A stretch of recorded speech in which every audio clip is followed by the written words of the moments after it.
बाबा motion pictures private limited की व प्रदीप के शर्मा प्रोड्यूसर अनीता शर्मा द्वारा निर्मित फिल्म अफसर बिटिया को भोजपुरी के दर्शक जल्द ही अपने घरों में टीवी पर देख सकेंगे। 22 जुलाई को इस फिल्म का वर्ल्ड टेलीविजन प्रीमियम हो रहा है, जिसके तहत टेलीविज़न की दुनिया में सबसे अधिक लोकप्रिय फिल्म चैनल भोजपुरी सिनेमा और दंगल ऐप पर संध्या 7 बजे से फिल्म का आनंद व दर्शक अपने परिवार के साथ ले सकेंगे।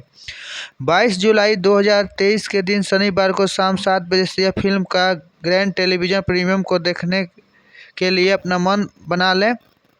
यह जानकारी भोजपुरी सिनेमा की ओर से दी गई है। भोजपुरी सिनेमा के अनुसार इस फिल्म को टीवी पर प्रसारित करने के लिए बहुत ज़्यादा डिमांड हुआ था, जिसके बाद हम इस स्वस्थ मनोरंजन वाली सामाजिक और पारिवारिक फिल्म लेकर आए हैं। उन्होंने बताया कि फिल्म में अभिनेता कुणाल सिंह, अभिनेत्री श्रुति राव और आकाश सिंह यादव का जलवा देखने को मिलेगा। इस फिल्म का ट्रेलर पहले ही आउट हो चुका है और वह दर्शकों को खूब पसंद भी आया था। अब लोग इसे अपने टीवी पर भी देख सकेंगे।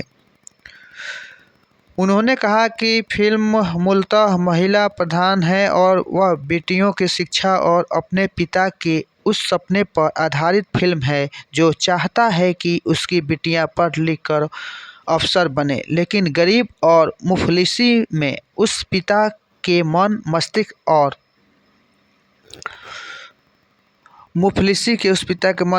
पर भी बड़ा अच्छा जगह न पढ़ा पाने की मजबूरी में क्या बीतती है।